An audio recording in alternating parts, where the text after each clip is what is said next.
course, land plants are able to produce food from sunlight, water, and nutrients as well. But algae beats land plants in the fact that they're just so much simpler. Like these land plants, like this banana here, it has to stand up against gravity, so it produces a lot of lignin and cellulose, structural compounds that help it stand up. And that takes a lot of energy. Cellulose is just linked sugars together. And it's also got to pump water, it's got to stand up against the wind, it's got all sorts of things. Whereas the algae just kind of floats around getting fat. And in fact, that fat is where oil comes from. Like many people might say that crude oil is dinosaur juice. That's not actually true. It's actually algae juice. It just happens to be algae that was growing a long time ago, and the earth has processed it over time into the compounds that you pump out of the well today. Now, fortunately for us, I can process the algae and get that oil without having to wait millions of years. For instance, just by eating it, the enzymes and acids in your digestive system are able to break it down and extract the oils. But I find the most simple method is just to heat it up. So to demonstrate this, I've come outside with some algae in a test tube, and I'm just going to heat it up with a blowtorch.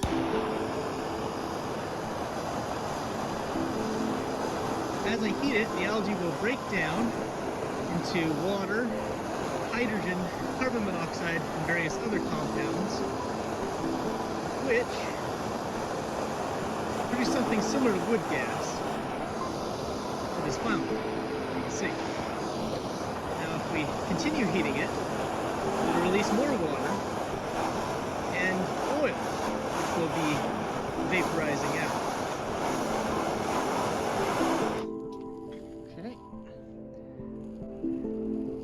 See some of the oil droplets already forming, condensing on the glass. I'm going to try to capture some of that on a spoon here.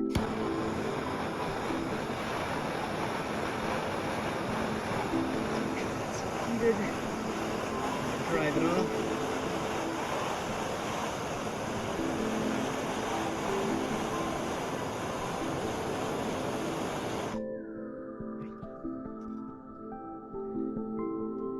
Should be able to see the water and oil kind of separating.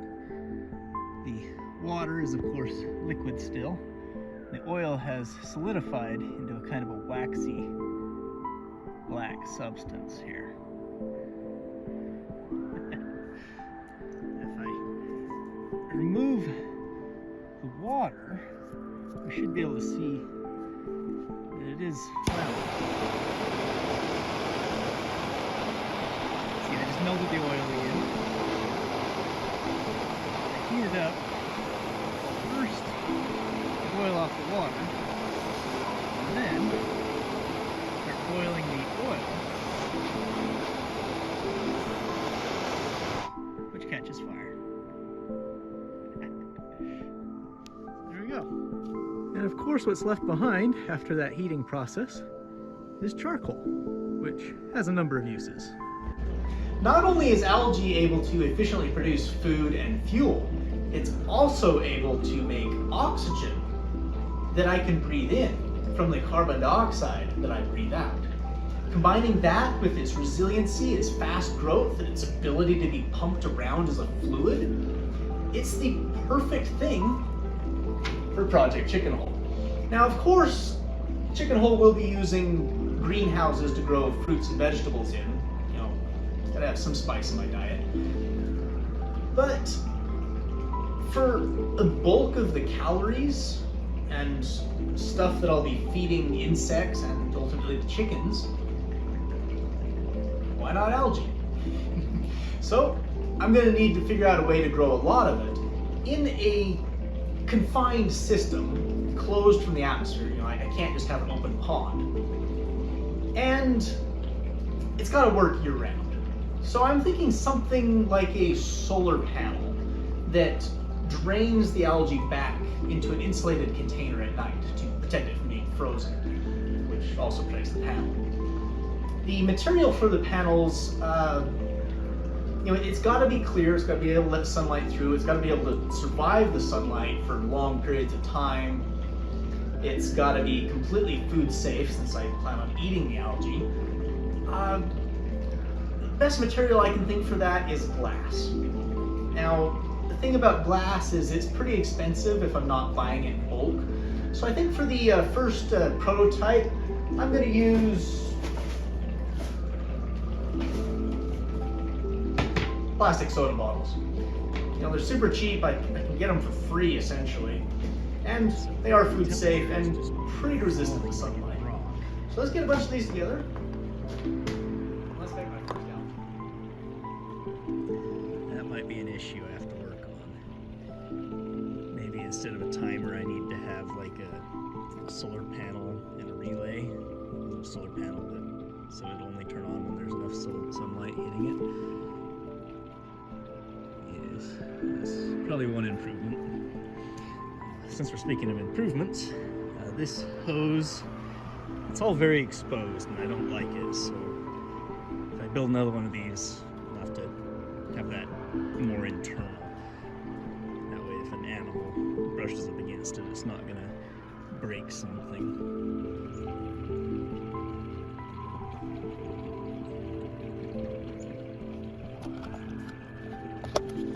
So maybe it's not an ideal solution, but it works. See, I've got a solar panel there so that whenever it's daylight, it will turn on this relay, which will supply power to this thermostat. And as long as the temperature is above what I set this thermostat will just let the power go straight through and the pump will be able to come on and run the panel.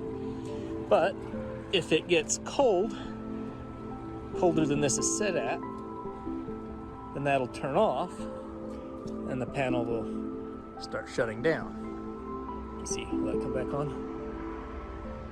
Yeah, it comes back on, good. So I'm gonna set it at about 45 degrees Fahrenheit, about 8 degrees Celsius. That's pretty much the minimum I'd want it to run at. And this is going to be stuck up in here. And of course, when it gets dark, the solar panel will shut off and the algae will drain back.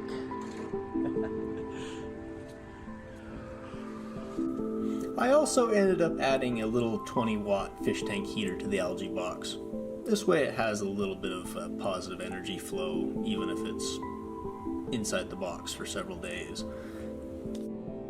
So yeah, I'll just keep watching this, take samples of algae every now and then to track its progress, to see how much biomass it's able to create. I'm expecting around about 10 grams a day, probably less in the winter. That's just based off of what other algae farms are able to get for a similar square area of sunlight collection. Now, you might ask, how much of my daily needs does that offset? Like, how much of the CO2 that I'm breathing out does that collect?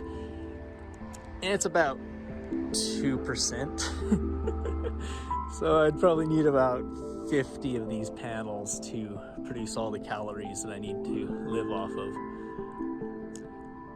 which I kind of am planning on doing. But I will need to greatly simplify the design.